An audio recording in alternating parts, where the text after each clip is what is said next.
everybody. This is Alicia, Liz, and Ant, and we are Servant Decoded, and we're back this week to discuss Season 3, Episode 3, entitled Hair of Servant. And this week, we have director Carlo Mirabella Davis and writer Alyssa Clark that did the episode, and we just wanted to give a shout out to them because it was a fantastic episode, and we're excited to talk about it. So how are you guys doing? I'm fine. There's a lot going on this week. I'm good. Very cold here in Wisconsin. Very, very cold. I think it was I think we hit 8 degrees today. Oh, that was the high? Yeah, I believe so. Oh, stay warm. Oh. No wonder Leanne left.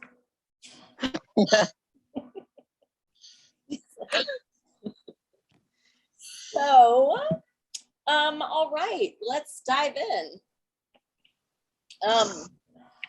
Before we start, I guess, working through the episode, we wanted to talk a little bit about what we felt like the overarching theme was of the episode. So, Liz, why don't you start us off?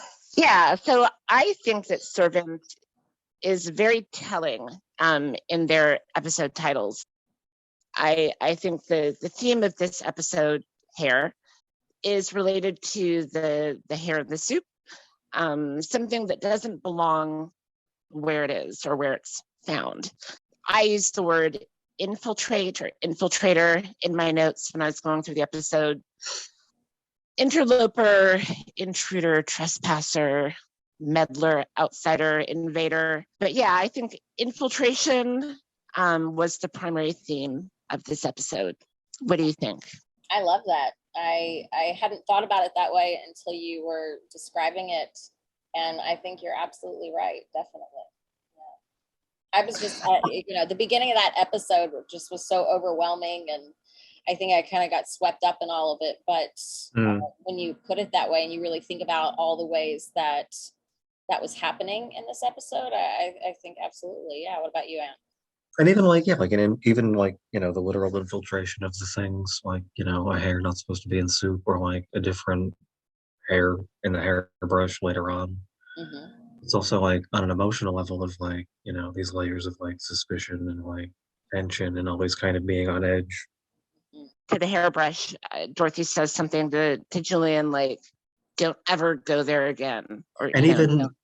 Right, and even that infiltration of him actually telling her like point blank what happened, and she's not accepting it. Yeah, and highly repressed, very dangerous territory.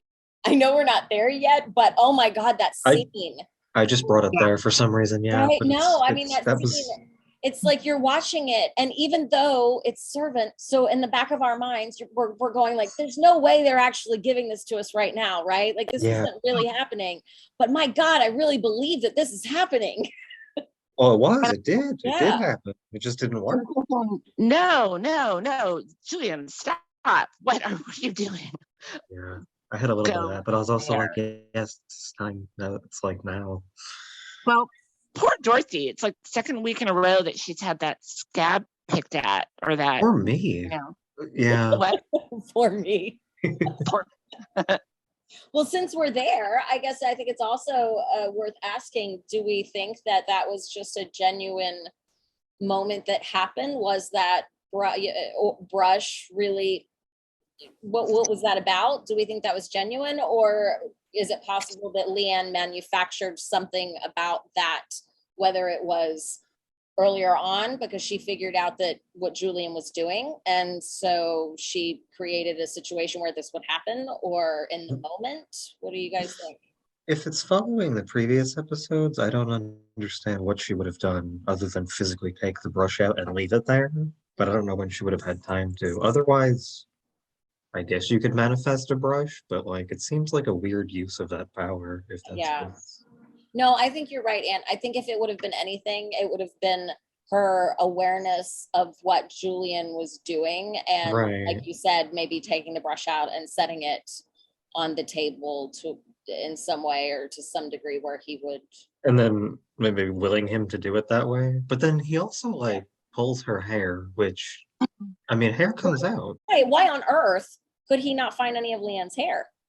There was no hair in her comb, on her floor, in her Yeah, drain. you were saying like she would have had to either been constantly cleaning it for, I would assume, that reason only, or just she doesn't lose hair. Maybe she spied him taking the hair from Jericho, or That's a good uh, question though, because I don't like, know. because I don't know that she would have known what he was doing. Also, why are you touching my, like, I don't know. That seems like an aggressive thing to do if I'm just letting myself be close to you again in that way, or even if I am being A little rough. with an ulterior motive. Yeah, like that's like like we were apart, and then that's how I'm gonna like represent myself to you that way. Well, and another interesting thing, like if you're like, okay, well, why doesn't Leanne shed? Why can't we find any hair? Oh, Yeah, maybe you it's know, I a dead cult thing. But he was able yeah to get it from Jericho, and presumably that Jericho isn't really Jericho as we know him. So, I think yeah. Oh, that's a big question though. mhm. So perhaps, I mean, oh gosh, I don't know. I don't know. I I don't know. To what end would it serve a purpose for Leanne for Sean to get the wrong woman's hair? I guess to reinforce Dorothy's belief that Jericho really is her baby. right. Or I guess to cover potential, she's protecting her own child if that is her child, which I don't really think it is. But Leanne wants this to be her family. So, Right. So she's above yeah, everything else, she's protecting that. right. Not Because wrong. if Dorothy found out that that baby was not really hers, She loses control and she loses exactly, her yeah, family. right. So it's certainly in Leanne's best interest in terms of her own personal desires for that not to happen. Right. And all of her like power plays of keeping everybody like in line. Yeah. I did think that the look Leanne gave Julian at the end was a very pointed ha, Yeah, I do agree. Mhm. Yeah. It may not have even been that she did anything. It could have just been whatever you were up to didn't work. Mhm. Yeah. Or Um, now I know what you were up to. Maybe that's what that look was, right? Like, Right. I don't know what you were up to. But now I know. Now I know what you were doing. now I know exactly what that was about. Yeah. Right. Which probably what And that was. That was probably what the look is. I think that An interesting parallel for sure. yeah, there's parallel there. I think Dorothy's in deep to that. I thought it was interesting that she didn't really react to what he was saying in terms of like, why on earth would you think that Jericho wasn't my baby? right. Yeah. Like what would there even be the need to do that? Why would you, of course, like she said, of course Jericho's my baby, right? She Yeah, said no, that, but Mhm. it still it didn't click for her. No, she got mad though. She Yeah. did get mad. Yeah. So So I so guess perhaps when she said that, Liz, perhaps her saying, I see that you need more time, perhaps that what she was meaning was that maybe he was still drinking. And she had just caught him with wine. Perhaps Yeah. he's sneaking it, that or perhaps he's he's not sneaking in alcohol and control of his drugs own. and I didn't notice. But now he's saying this ridiculous thing. And so therefore now I can see that you're not well yet. I wasn't Right. paying attention. I was wrapped up in my own stuff, but And now yeah. he's like leaping to like these extreme emotions. So of course there's the surface level of I see that you're not ready, you're not fully sober yet, Julian. You're speaking nonsense, you need more time to recover. But after last week's poke by the neighbor, what was the ambulance in the summertime? It was hot. Oh, we're gonna keep doing that now. Like, are they gonna keep like Well, I think reintroducing it until? I think so. That's interesting. I hadn't noticed that till now. I think that shot from the trailer of Dorothy holding the fake baby with this look of like, what the fuck? Oh, What is yeah. that? I think she's going to become aware of the truth at the end of this season. I think. I think so. And with all the poking that's been going on, I think there are cracks, and so that was why I thought, there's the surface level, you're not ready yet. Right. Julian and his sobriety, but I think there was a an undercurrent or another layer of, I'm not ready yet. I don't, I need more time. I'm not ready. Yeah. I'm not quite ready to go there. Right. And I also think, I agree with you. I also think that Dorothy and Julian are very enmeshed with one another. Mm-hmm.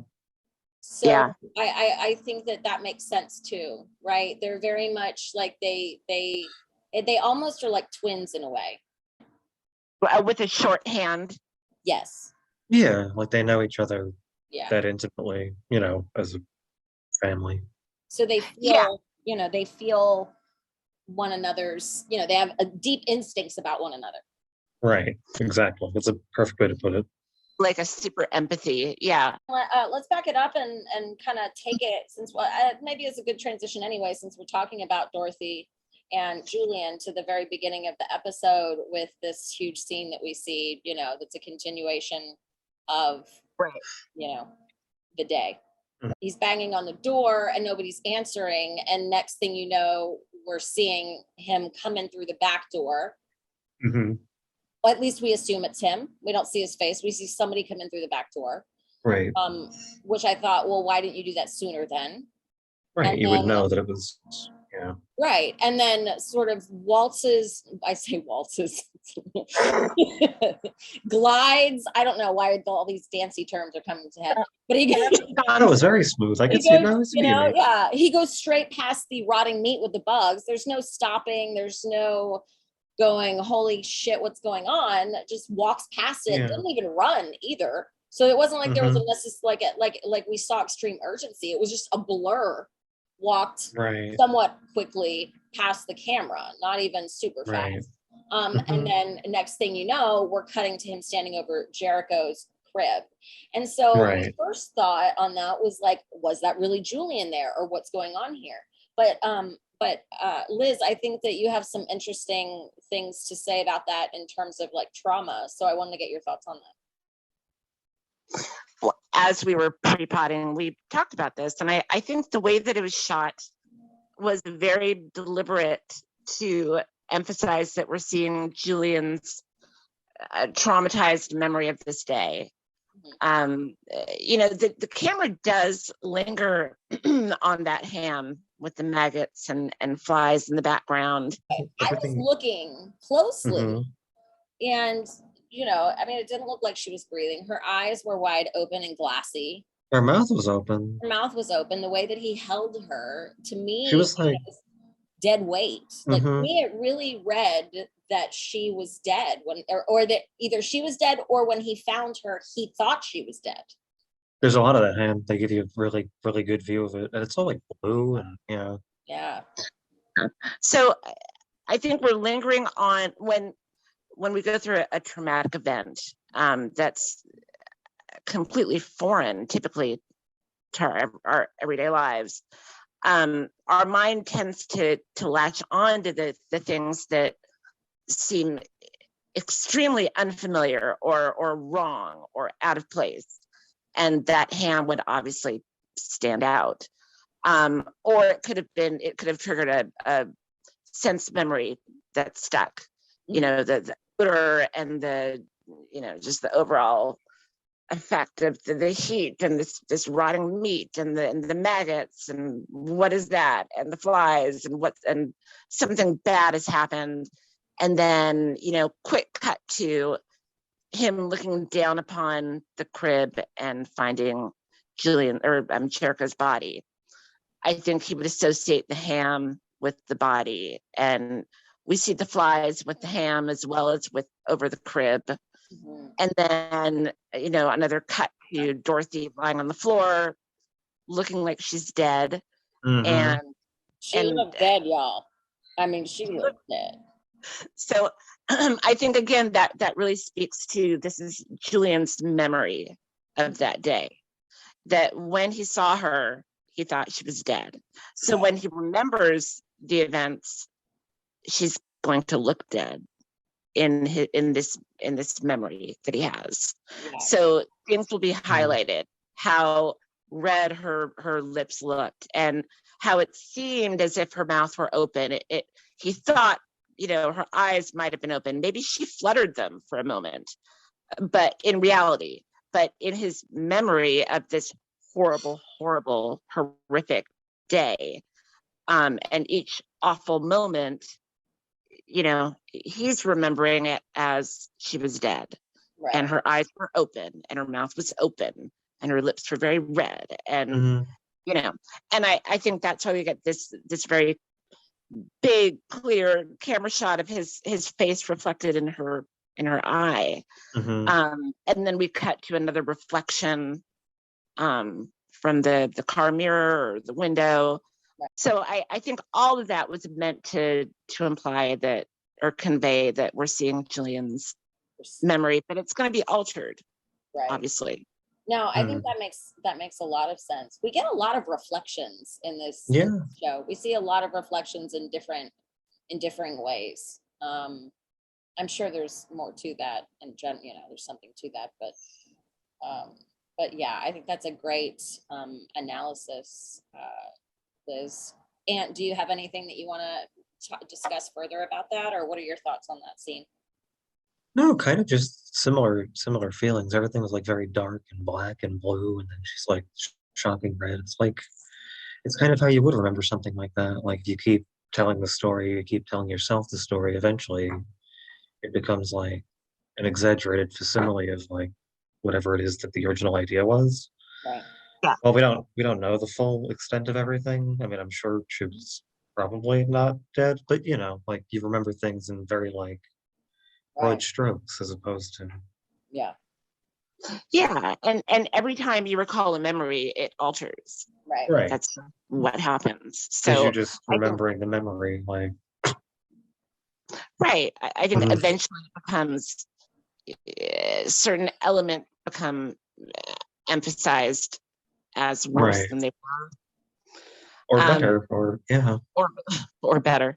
I also wanted to briefly just like mention the phone call that he had with his dad. Yes. I turned on the closed captioning so that, because I was wanting to hear and read exactly what was being said. And he's sitting there crumpled near the staircase, and you can very faintly hear his dad say Juju. You could hear that it's him. And then he says something, but he follows it up with, please help us. Please help us. And I just felt like that was an interesting way to put it. He's in this traumatic moment, and he's, I'm sure in some way also regressing back to his youth, knowing that their mother died. Right? Like now here they're both faced again with this big death. So that please help us is probably a partly, like a regression of him remembering feeling helpless when their mother died. And so again, it's like, Daddy, we need your help. And please help us. They may have found their mother in a similar way. I mean, we don't know any of that story, but it might be just a very triggering situation. Right. Yeah.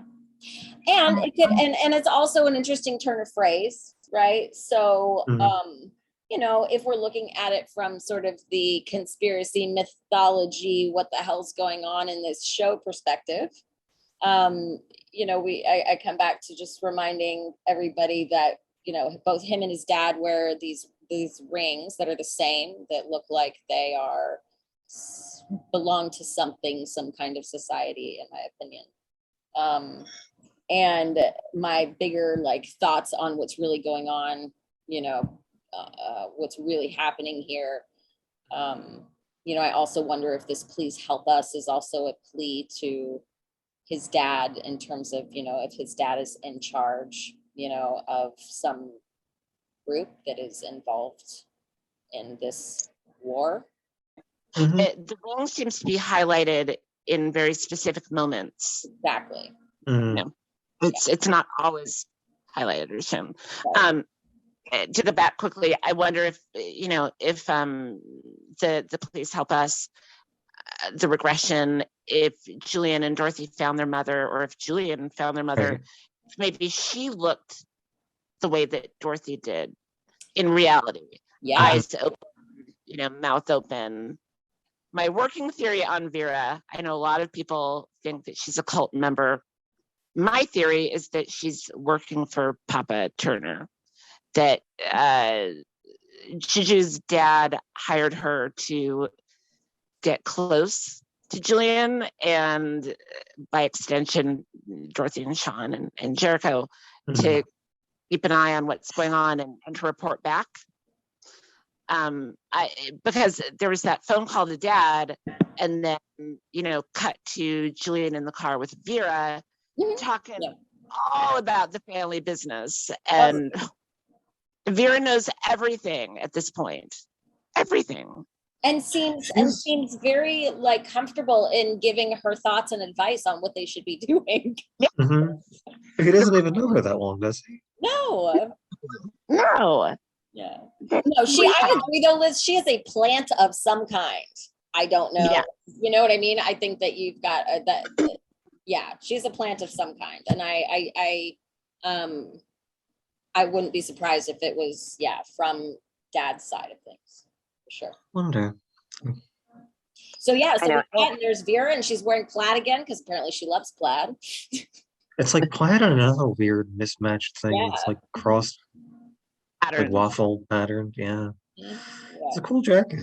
Yeah. And then Julian wearing a scarf that matches the jacket that she's wearing. Right. I think he does that a lot though. I think we see a lot, like when he was with Natalie, it just makes me think of when they came in the middle of the night and they both had their little eye patches on, for when they're sleeping. They were the same ones. Like, he really kind of mirrors whatever his girlfriends are wanting him to be. Why do you think that Julian did not want to hold Jericho and deflected by saying, "I'm covered in kale and he might be allergic," and then seemed awfully spooked as he watched Leanne set Jericho down? I thought it was because of that memory he had just had of finding dead Jericho in the crib. That could very well be, yeah. And the ham, I associating the maggoty ham with the maggoty. I'm getting morbid here. No, it's we're in it. Baby body. After coming out of a memory like that, I think you would feel weird holding pseudo Jericho, and perhaps standing there in the kitchen at the table where that meat was. Yeah. I don't know if there was anything else that you were wanting to discuss in terms of how Vera's impacting what's going on in the house. I noted that Vera is another example of the overall theme of the episode. She's an infiltrator.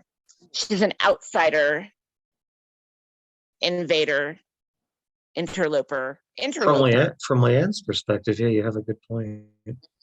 Well, even outside of like the jealousy or the sadness over Julian, like, she is a different person in the house.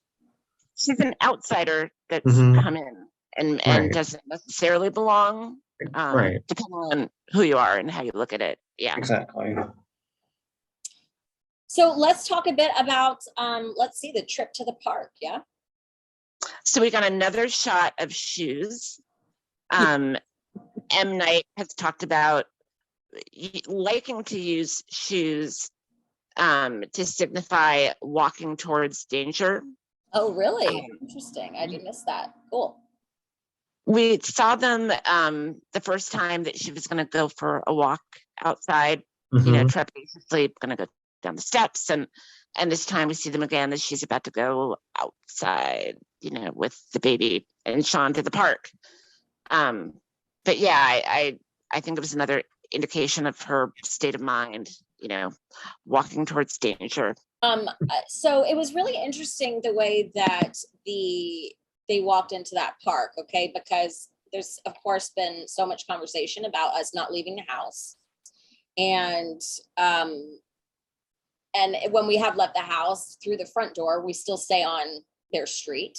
Right. So at this point, aside from what we see in the phones and on the TV, we haven't physically us left, you know. And so it looked like with this park that maybe we would finally be leaving the street. And quite cleverly, back door opens, and as you walk through, there's, you know, this entire park that Yeah. there, and it's bustling and it's loud and there's people everywhere. And I love it. Aunt said it's kind of like the Wizard of Oz, you know, you walk through. Yeah, it was a weird little turn. Color, right?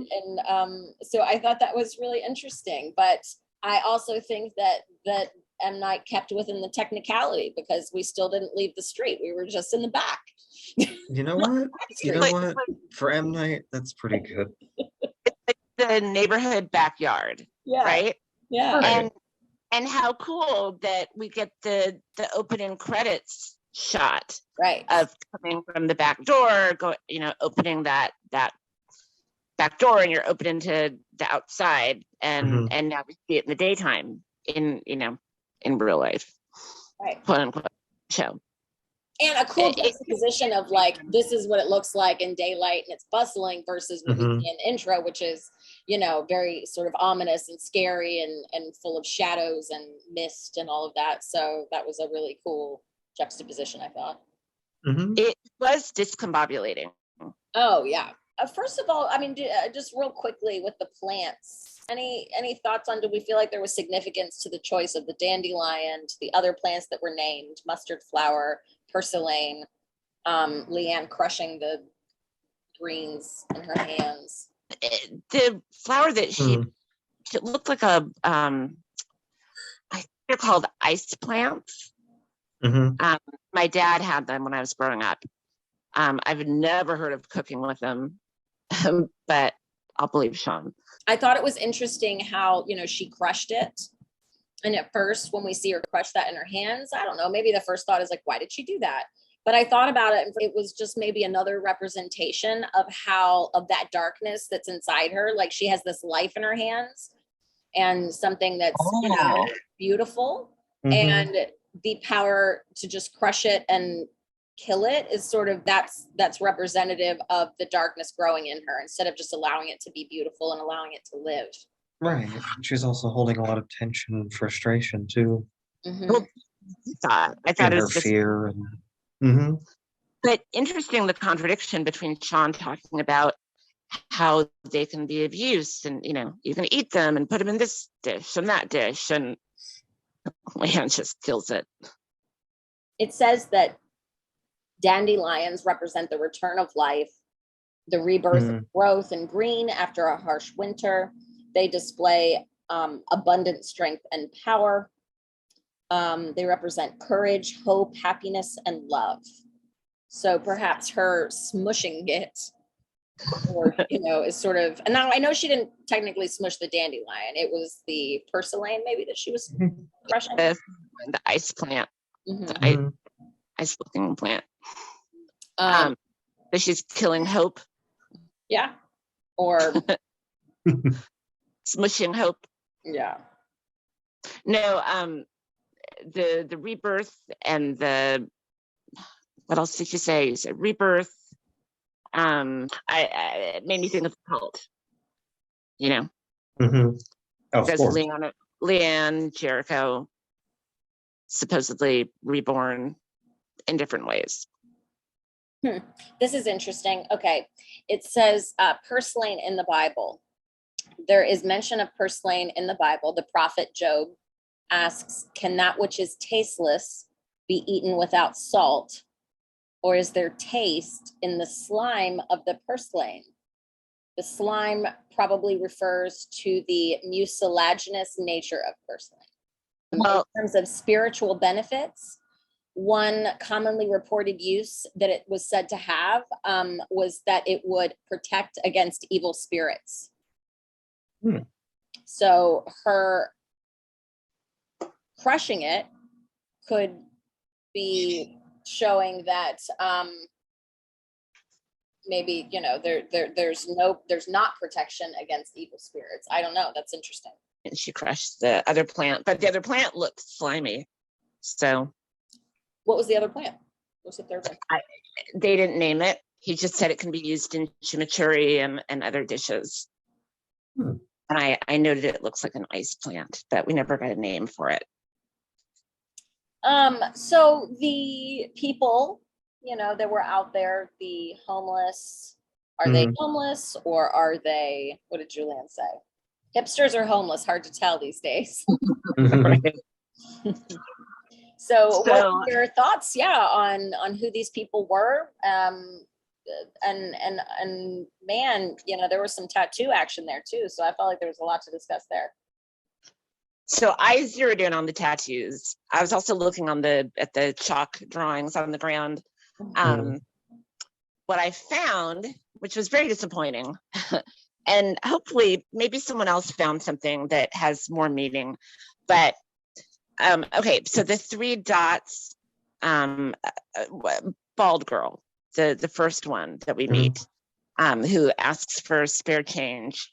Oh, so I noted, Sean and Leanne are in the park, and Leanne allows herself to relax for a moment, closes her eyes, enjoys the sun on her face, and she's infiltrated, again with the theme. She's interrupted by, can you spare some change, alerted to danger or potential danger. And so that's the bald homeless woman, young woman. So her tattoos, she had the triangular dots and then the 3 dots under it. And then I noticed a backwards question mark. The ribbon symbol, and what looked like a cross with a long bottom. So looked these up, and what I found was they are all old editorial symbols. Wah, wah, wah. Nothing from the Bible.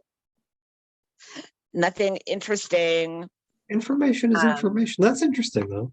Yeah. Well, it's like the writers were like, we need some symbolic looking tattoos.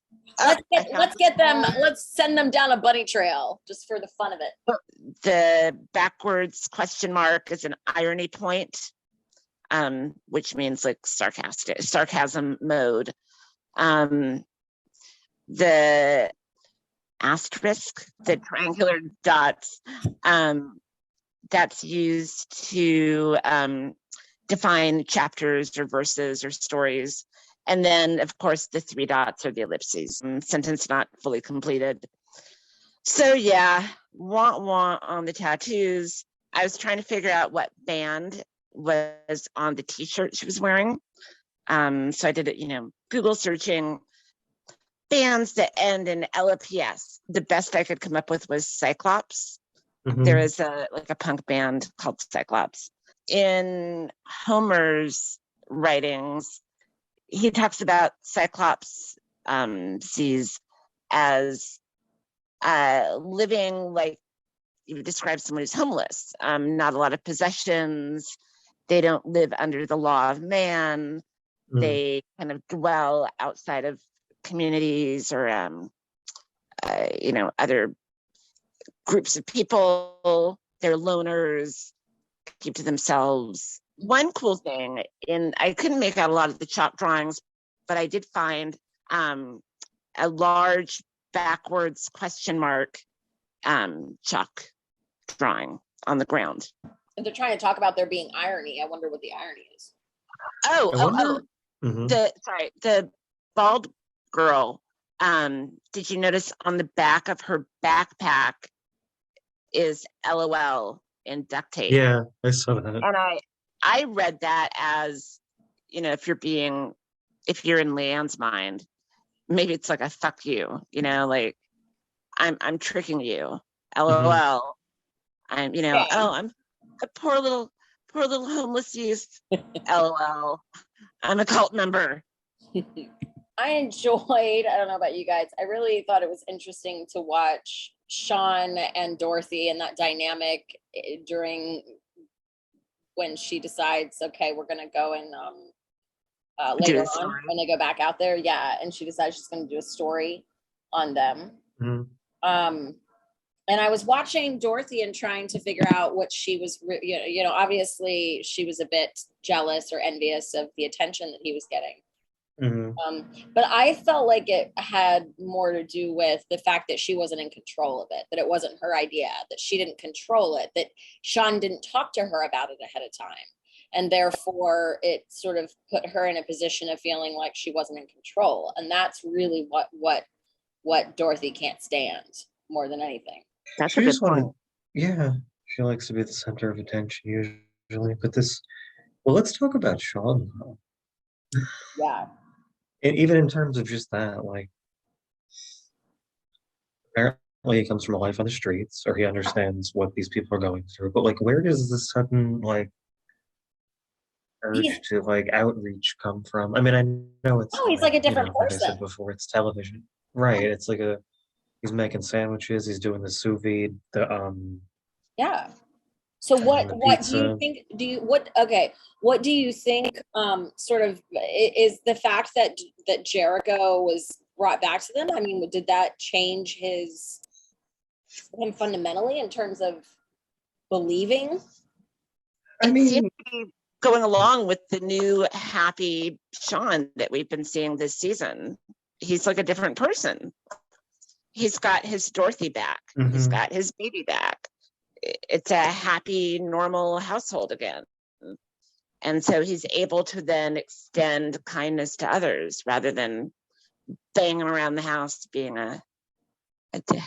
Which, not to say that he shouldn't be doing these things, but it seems like is there like an ulterior motive somewhere else? Like, is this just a way to draw them out and to be vulnerable? It seemed pretty pure to me. That's what, no, I mean, from his standpoint, for sure. But I mean, like, I wonder if he's like being manipulated in some way to like behave in such a more outreach type way when, even in like, not in, in spite of Leanne.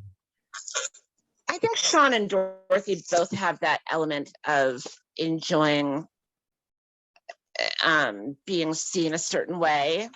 Right, but I think there's a pure element to his wanting to help and the way that he for sure and interacts with the youths seems genuine, but he's still serving them fancy, weird food. Yeah, it takes time to, yeah, exactly. You could just give them super thoughtful. I do think it's pretty interesting that they just casually dropped that he had been homeless, that he lived on the streets.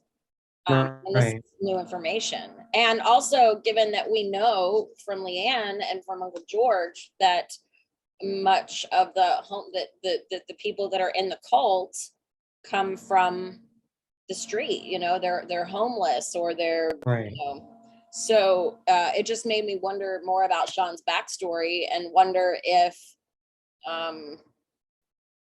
that's another little wrinkle, maybe. Has he been involved in the cult in the past, or is there some connection there that he doesn't even know about, but that might be there? Like they're also coming back to check on him or something like that. Yeah. So it further sent me down that who is Sean really, or what's really going on with Sean here, more than Dorothy. It's just interesting how they deliver this information in like these little side comments, or not like That's interesting. We're gonna have to look for more of that. So I think that's a great segue to what the heck happened with that guy that they were interviewing and that crazy glitch that we saw. Can you tell us, how long have you been on the streets? Since I aged out of foster care. That is terrible. And tell us some of the obstacles you've faced. Yeah, a bunch. I haven't really been able to find any help. At least at first. Not even for my heart problem. Damn it, I lost picture. Can we... So, okay, if I can jump in here. Sure. He talks, Dorothy's doing her little, oh, you poor thing, tell me about all the hard times you've had, her awkward approach. And she asks about obstacles, and he says a bunch. I've had a bunch of obstacles. Haven't really been able to find any help, at least at first. Not even for my heart problem that glitch. So haven't really been able to find any help, at least at first. That was the bit of hope that I heard. Like, so whatever he was going to say about whoever helped him, right, caused that. Someone, if we're going the supernatural route, someone caused the glitch. Right. So we couldn't, Is because whatever was going on in that glitch, however that was being controlled and by whom, they didn't want him to finish that sentence. So and he's one of the three that we see in the end. Yeah. So I don't know who he's with, if he's with the cult, if he's with another group. So he does seem to indicate that he got some help. I couldn't find any help, at least not at first. We don't know if that help was related to his heart problem. We don't even get to find out what the heart problem was or anything beyond that, because then, it would indicate that something supernatural may have tampered with the camera. Right. My thought process too on that is if he did get some help with his heart, perhaps a pacemaker of some kind was put in, or perhaps that's what he thought was put in. When he's walking, when the camera's back up, or at least from our perspective, and we see him again, he's walking away and he's touching his chest, he's touching his heart. And I missed that, but my initial thought was the same way that Leanne was brought back to life. I wonder if maybe he was, because that's how she was brought into the cult. She dies in the house fire. Right. And they find her and they bring her back to life. I wonder if he died of this heart problem and then was reborn and brought into the cult. Sure, I think that's very possible. It's seeming like they're very cult related. Yeah. Despite it being kind of vague for now. And if we look at, so one of the, so there's a theory that I've been trying to flesh out a bit. And I'm excited to maybe have us hopefully do a longer video on this soon. And so I feel like this is an instance where it's a clue. It's a clue to how much control maybe they really have. So I think that moment could have been some type of merging of maybe, clairvoyance, clairaudience, perhaps them watching go through by location, or some kind of telekinesis. If they do have, if he has a pacemaker and they have control over it, perhaps it's not just a pacemaker. Perhaps, they're able to intervene in some way. When we think about like Uncle George and how he sort of went still, almost as though somebody pushed the pause button on him back in season 2. I think this could be another version. It's a theory that you have. It's an interesting theory, and we're going to do another video, a little video about it coming up in a few days, but it's interesting. Yeah. It took me a minute to understand it, but once you explained it, it's really cool. Yeah. We don't see enough of everything, but there's certainly something to be talked about for sure. Yeah, there's and there's just like through, there's a lot of like what the heck moments, right? And I think that it's possible that a lot of those what the heck moments are rooted in what's really going on, with this theory. So I'm excited to talk more about it. And I think this might be an example of one of those things. So that's what I will say for now. Certainly seems like it for sure. Yeah.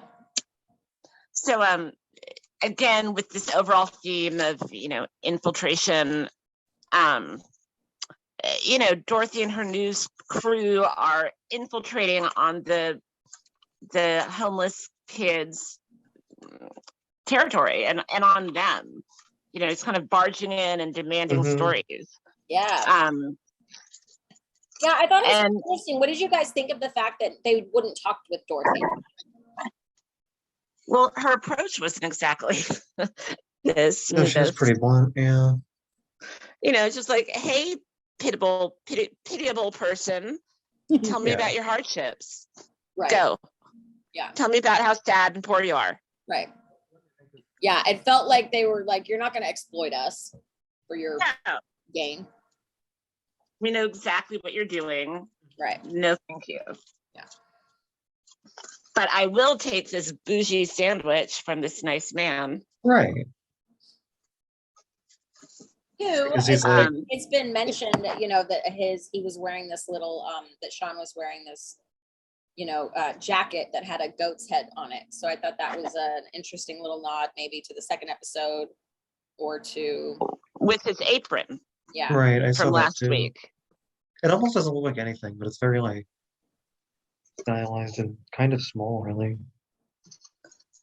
It also kind of looks like we were seeing all those images, the satanic images and stuff like that.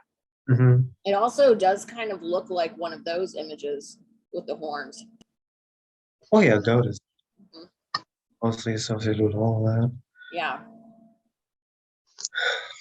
I get closer and closer to being ready to, die on the grave of me insisting that Sean is really the one we should be paying attention to instead of Dorothy. I think everybody's just being taken advantage of in so many ways. It's hard to tell anymore. It's true. You saying that, and brings me to something that I was musing on, and just reflecting on the episode in general. Mm-hmm. And I remember, and I was just thinking about not just the episode, but the series in general. I feel like as the series has gone on, like that we started out in something that felt somewhat linear and this family sort of group. And even though they were all kind of crazy and denying their grief, they were still connected on sort of the same plane. Mm-hmm. But as the series goes on, I do feel like there's this sort of, we're seeing them be on their own journeys a little bit more individually. In fact, I even remember at the end of season 2, I think it was during episode 9, we even remarked in our podcast how it was like everybody was sort of in their own little corner of the house doing their own thing and dealing with their own stuff. And even though we're back together now, under this common thing, I do still feel like each one of them are on their own individual journey. And it's not so much about them as a unit anymore. It's like what's going on for each one of them. And they've kind of been divided in a way, even though they may not see that. How they're relating through those things. Yeah, that makes a lot of sense, actually. That's the poster, the promotional poster of Leanne with the split in the wallpaper and Sean on one side and Leanne. And I think it makes sense that in seasons 1 and 2, they were so focused on Dorothy, on protecting Dorothy, that they had to be this unit with a common cause. Right. At all costs, protect Dorothy. Right. And, watch out for this, again, interloper, infiltrator, Leanne, who she might be and what she might want, what she might get up to. But there's a sense of freedom. And even though there's this danger that only Leanne seems to be really, hyper fixated on, that leaves them a little breathing room to go their own ways and that's true. Explore their interests, their separate interests. That's a good point. Yeah. Yeah, they're not really worried about the why or the specifics in the day-to-day. I thought it was kind of sad that Dorothy failed so miserably in the park, and then while Sean was successfully infiltrated, and then at home when they're watching the news footage again, Sean upstages Dorothy. Mhm. What did you guys think? And what did you think about how Leanne was reacting to all of that towards Sean? They're bonded. They've developed a nice bond. And even when Sean was grumpy Sean, he's always taken Leanne more seriously, or her needs more seriously than the others. Yeah, or I think. trying to like teach I her think that something. she's trying to replace Dorothy. I don't. You think that she is? Mm-hmm. She's trying to I show think him what it Dorothy- would be like to have somebody that really supported him, and that's his partner, as opposed to somebody who was superior to him. You know, Doesn't she helps seem- him. She helps him with the cooking, and she helps him. Mhm. You know, she does these very traditional wife roles. Yeah. Things. She's supporting him. You were so great. You're going to be famous. You're so wonderful on camera. Like, she's a doting. Oh, you know what? That Oh. made me wonder if that was a And if that was you a made sound. magical. What was your sound?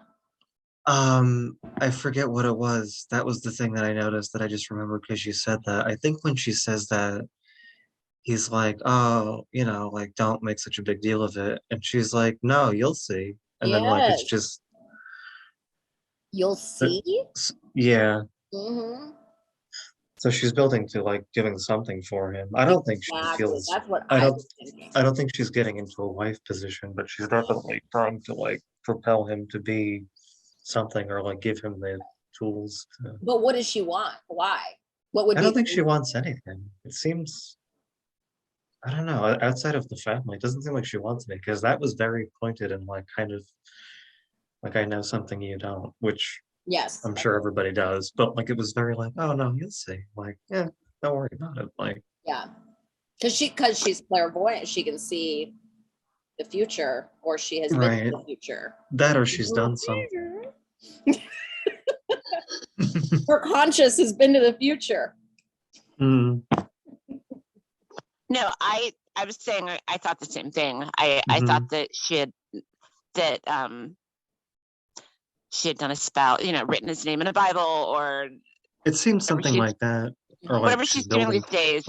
Yeah, that there's a certainty there that Yeah. something big is going to come of this. Mhm. You know, I know this because I Yeah. put it in motion. Right. Wow. I do you think that Leanne is attracted to Sean? I No. don't see that kind of bond between them. I It don't seems see more. It seems like more fatherly, maybe, and not even that really. I don't think. friendly. Almost Like like another sibling. Or Not a another mentor. sibling, but like a sibling. Like it just seems like a pure bond. Yeah. He protected her when she wanted to be protected, and he listened to her. And so Right. because of that, you know, she wants it's like, you know, that saying, I don't know, I know that there's a more biblical, there's a saying, but it's basically like, if you you know, if you give of yourself selflessly, that will be returned to you double. Hmm. I don't know what the phrase is. I know there's like a No, that's pretty. I but- think that's pretty close. Yeah. that's basically what it says, right? Mhm. So Yeah. I think that because she felt like Sean had given of himself to help her, and you know, built that trust, because Sean was giving to these homeless people, and Mhm. you know, and such an stark contradiction with how Dorothy does it, right? Dorothy does it out of this selfish desire to be noticed and Right. famous, and then Mhm. Leanne sees Sean doing it out of a desire to just help people. And he's Because of modest, that, yeah, and because of- understanding. right, exactly. And because of that, and because of what she knows of the Bible, and maybe perhaps what she has actually seen in the future, you know, she's saying like, you'll be paid back twice for, you know, your selflessness, your kindness today. Leanne's altruism is pure. Mm. It seems pure. You know, she's not fixated on material Yeah. things the way that Dorothy is, or on No, yeah, superficial. I thought there was a hidden motivation, but the more that we talk about it, the more, yeah, I think you're right. I think that she's not trying to, usurp Feel Dorothy Sean. of her. Yeah. but man, Dorothy really just didn't really like that, did she? No. No, and we were talking earlier about how throughout the episode, there was a lot of give and take of Jericho, mostly taking on Dorothy's part, taking Jericho from Leanne when she was feeling threatened or jealous or insecure. And there was another moment when Dorothy kind of snatched Jericho out of Leanne's arms. Yep. For sure. He needs his mother. And I also think too that does go to Leanne going, okay, I need to make sure that I'm still of value here because I don't want to lose my family. So like I think Leanne is thinking that, as a child grows up or as Dorothy becomes more engaged, she's starting to feel that like, oh, there will be a time when I'm not needed anymore. And then what are they going to do with me? So I have to make sure that someone here needs me and wants me around enough to not get rid of me. It's the baby. Everything is the baby. Yeah. They're not really sure, so they need to keep her around. Or they want to. Sorry, I didn't mean to. No, I think the same is true. I think you could switch that around to Leanne. I need to make sure that I'm still of value here. So I need to give Dorothy what she wants and the baby, and then everything. Give Sean what he needs and provide my value as well. Right. And also trying to figure out what that value is. Yeah. A couple random things that I just found interesting that I wrote down, because who knows? I thought that it was interesting, Roscoe saying that he was in the hospital visiting a relative. Very general, very specific. Exactly. And also, I mean, I don't know. I guess people do, but people don't use phones in hospitals all that much. Right. Yeah. Sometimes you actually can't because they jam the. Right. I don't know if that's anything. And then the constant FaceTiming, which I don't know about y'all, but I never do that. I talk on the phone. Yeah, the only time I would FaceTime is not people our age and all. Yeah. Yeah. Not for a regular phone call. No. I mean, it is. Yeah, it's fairly new, but that's I think that they're probably using it just stylistically. I don't think it's meant to mean anything. You know what I mean? But it is just so you can see people. Exactly. Being phone conversation. Right. Yeah. But it's a way to get for the show. It's a way to get out of the house. Right. Yeah. Exactly. Yeah. It's an exposition. In the hospital visiting a relative, you wouldn't say that. You'd be like, "Oh, my grandma's sick. I'm here visiting her." So or somebody you could give a little more, you're at least a friend. So yeah. So I did wonder if that was a lie. If he really, But Roscoe. So yeah, Roscoe's now so spooked by the Turners that he's not giving up any information. He says to Julian, "I'm not stepping foot in that house. I'll be a consultant on what you need, but when he asks for help with the DNA test, but I'm not setting foot in that house." We forgot to mention that when Julian and Sean were in the park discussing this DNA project, the bald homeless youth walks by and appeared to be eavesdropping on their conversation. The way her eyes kind of darted to them and then forward again, la la la, just running a stick along the fence, but really listening in on your conversation. Roscoe appeared to recognize her, either her as an individual or her as a cult member. Really? I missed that. That's interesting. A lot of weird filming going on there. Yeah. He looked equally spooked. And then spooked when they saw Leanne in the house. Yeah. Definitely that. Yeah. Yeah. And I mean, I think also too that I'm not setting foot in that house. I mean, if that was me and I was the owner of that house and somebody felt that strongly about not coming in my home, I think I'd be a little ooh, why? Also, what happened? What specifically? He was hypnotized in the basement. No, I know that, but I mean, not that traumatic unless the memory is a portal. And you know what? It's enough.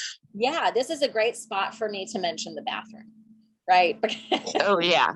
Because where Mr. Smiley was. What is the deal with the house? Why is he so afraid to walk in the house, right? And one of the things that's just, and I think I thought about up until this season, I'd thought about it a little bit, but I've noticed it even more in these first 3 episodes that like that bathroom, that downstairs bathroom, it gets a lot of action, you know, and and but there's a lot of reference and discussion to it. I was in there for a while, which is what Mr. Smiley said last week. I was in there for a while in the bath. He was in the bathroom, like, you know, again, like matter of fact, not even like, oh, I was in there. Like, it's like I was in there for a while. I was in there for a while, as though it wasn't Doing what? like what were you doing in there for a while? And then, you know, we got the homeless person that goes in there, and we've got Julian who was in there doing drugs, and then hearing the God voice of Natalie as she begged him to care about his life, and then he died in there. And so it just really has gotten me, you know, Uncle George was in there. It's really got me thinking. That's right. You know, we don't see Dorothy or Sean use it, but it's really got me thinking, like, what is the deal? What does the bathroom signify? Or is there a literal, you know, meaning to what's going on? Is it a portal to somewhere? Is it a communication center? Is it like, what is this bathroom? What is going on in that bathroom? What is the pull of this bathroom? Yeah. Just throwing it out there. If we're gonna get really supernatural, a portal, right? Yeah, it house. certainly is a hub. Doing vague preliminary research, which means I Googled it one time just now. It says bathrooms in dreams are like a symbol of detox, cleansing, or purification, eliminating energy that isn't serving you, or like moving past karmic energies. However much stock you want to take in that. Like so that. it's on theme for what may is. or may not be going on in the bathroom. It is. Yeah. Yeah. Cleansing something. Yeah. Sure. Yeah. I think so. I think there's a reason. There's definitely a reason, because it's used a lot. There could be more too, for sure. It's just that when you see something coming up over and over again, eventually you're going to go, okay, wait a minute. This is like a recurring theme. And for me, it was like this episode, I just was like, what is going on? Why are we always seeing people use that bathroom? It's also kind of a liminal space. Yeah. Bathroom. And we know that M. Night doesn't do anything by accident. You know, it's not just, it's a popular bathroom. Exactly. There's got to be some meaning there, something that'll come up. Any other little? Oh, I noticed. Normally, Alicia, you're the color person. I was jotting down how often I saw people in yellow, and typically like wearing it as a hopeful color. Dorothy in yellow as she continues to be hopeful, and I think Vera was in yellow, something with her patterns in the beginning. And then Leanne wearing a yellow nightgown, bathed in this yellow light at the piano, looking exhausted at the end. There were the yellow pillows when Dorothy and Julian were having their conversation. Not a very hopeful conversation, but the mannequin was in a yellow robe. Yeah, that's right. She's changing. Tangent. We're going to do a close watch on the mannequin. Yes. Is that the same thing she was wearing last week? Or no, it's different. New outfit. Last week, she was wearing a dress that looked very, very similar to Dorothy's. And this week, it was like floral and pink, right? It was floral, pinks and greens. And this week, it was like a goldenrod yellow robe or robe-looking dress. So we're on mannequin close watch every week. Mannequin close watch. I think we're gonna get for our audience, we're gonna have a little fun and do a little Servant Decoded TikTok. I know I'm saying this and promising it so that I'll make myself do it. But that might be fun as a little like mannequin clothes watch each week on TikTok. What's the mannequin wearing? Yeah. So yes, if you're listening and you're on TikTok, see if you can find us on there. Check it out. We're gonna put up some fun little videos on there. As most of the youths are these days. Yeah, exactly. I'm gonna give it a go. Might drum up some interest, sure. Let's see. Oh, another little quick line that I thought was interesting was when Dorothy got home and she said that she thought the dress had rearranged her organs and she was going to go cut herself out of it. There was just something, there was something about that turn of phrase again that I just thought was very interesting and descriptive based on dark everything. Mm-hmm. Yeah. That reminds me, I made a little note about that. When she walked in, Sean is handing Leanne the bowl of soup and he says, "Careful, it's hot." And, cue Dorothy walking in her Marilyn Monroe outfit. It just made me think of, I think one of Marilyn's most famous films, Some Like It Hot. Yeah. And then Dorothy says, that's a good observation. I like that. And then Dorothy says, soup again? Right. Are we perpetuating this? Which I thought was interesting too, because Sean's always so like does all of these really crazy dishes in the first season. He was always creating these amazing dinners. I personally love soup, but I do think that maybe Dorothy's going, okay, like what happened to the Sean who was making me fish and this, now I'm just getting soup. So Well, I just thought about how they make fun of poor Leanne because soup is all she eats, and I thought that was Dorothy admonishing Sean, like, you're right. Why aren't you trying to get her to eat something else? Yeah. More soup? Soup. That's like playful family nonsense. Yeah. There's a dandelion in it. Great, but it's still soup. Another really cool crosscut where we were in the grass outside and then it fades into the color of the soup and the dandelion going. I just thought that was such a cool. I noticed that. A very cool artistic shot.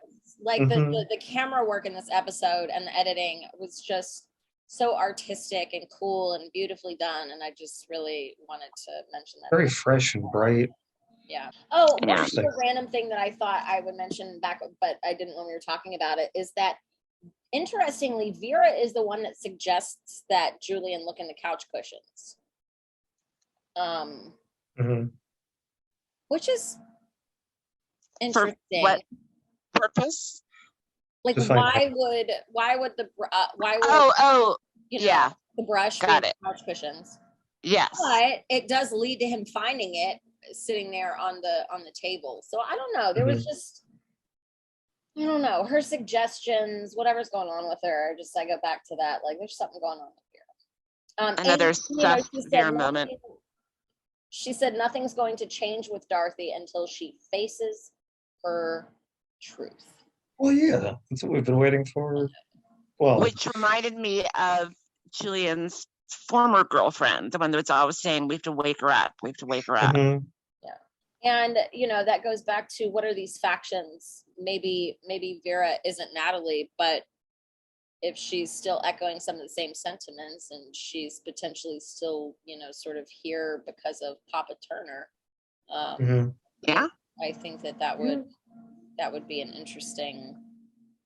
Right, because Natalie was as involved with the Turners as she was with Julian. Exactly. The same way that Vera seems to be involved with the Turners. Right, yeah. Well, this was a lot, you guys. Is there anything else that either of you want to mention before we wrap up for this episode?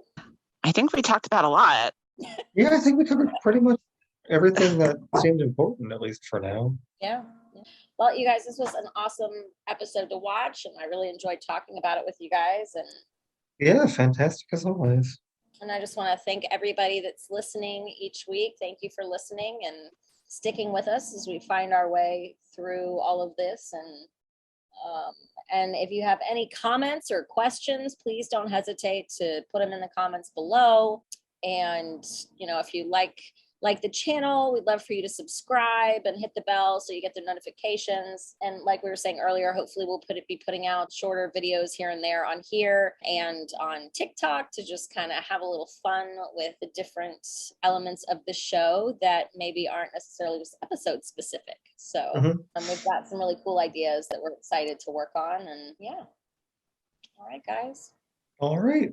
Well, thank you so much for joining us in talking about season 3, episode 3, Hair of Servants.